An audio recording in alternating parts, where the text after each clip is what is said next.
Ya, jadi, beberapa kali saya mengirimkan eee, cerita sinopsis yang kemudian cerita tersebut diterima, mendapatkan hadiah, terus atau mungkin difilmkan atau ikut pitching, menang pitching dan seterusnya.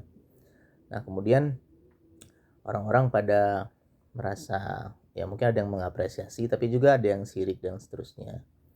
Yang mengatakan, kemenangan-kemenangan itu atau keterpilihan tersebut itu terjadi akibat ya adanya orang dalam dan seterusnya ya.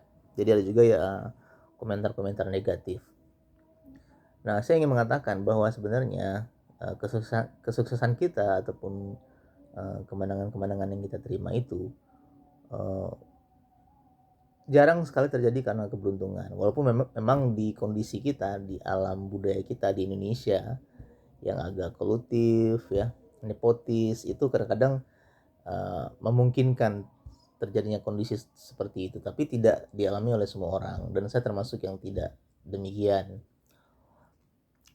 Saya ingin sekali mengibaratkan kesuksesan, apakah itu dari karir apapun, sisi manapun, termasuk misalnya pengusaha sukses, pemain bola, penyanyi dan seterusnya, itu terjadi selain karena bakat yang mumpuni, tapi juga karena usahanya ya, usahanya yang gigih. Pemain bola dari 11 orang itu, maka orang yang paling sukses, yang paling sering sukses dalam artian paling sering mencetak gol, pastinya adalah orang yang berada pada posisi striker atau penyerang. Walaupun back atau gelandang atau bahkan kiper pun kadang bisa mencetak gol, tapi kemungkinan itu lebih sering dialami oleh striker karena dia berada di hadapan gawang. Hal tersebut terjadi karena si striker ini memiliki peluang menendang bola ke gawang.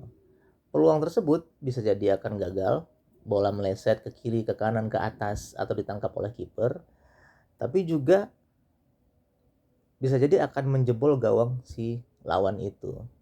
Artinya gol yang terjadi itu bukan karena dia beruntung di posisi itu, tapi karena dia adalah orang yang paling sering menendang ke gawang.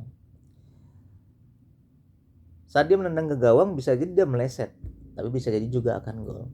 Jadi itulah mungkin maksud analogi kita mengenai bagaimana orang sukses. Orang sukses nggak melulu karena dia langsung berhasil, tapi sebenarnya ada kondisi-kondisi dia pernah melakukan sesuatu dan gagal gitu.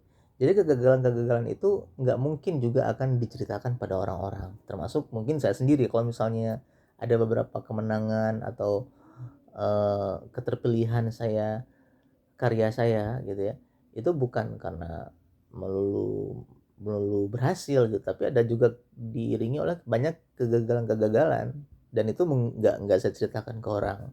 Jadi ibarat main bola itu, eh, kita bisa memenangkan sesuatu karena kita yang paling banyak memiliki peluangnya, yang peluangnya kadang gagal kadang berhasil. Itu yang nggak dimiliki oleh banyak orang. Itu yang anak-anak sekarang yang orang nyebutnya generasi strawberry itu, ada generasi yang salah satunya adalah cepat sekali untuk menyerah gitu. Semuanya harus didorong oleh orang lain, gak punya determinasi dan seterusnya. Itu yang sangat disayangkan dan mudah-mudahan gak terjadi. Jadi yang perlu diingat adalah bahwa keberhasilan itu selalu karena kita memiliki peluang lebih banyak. Jadi kita harus lebih sering menendang bola ke gawang, gak peduli meleset atau enggak. Karena dengan makin sering menendang, peluang terciptanya gol juga akan semakin terbuka.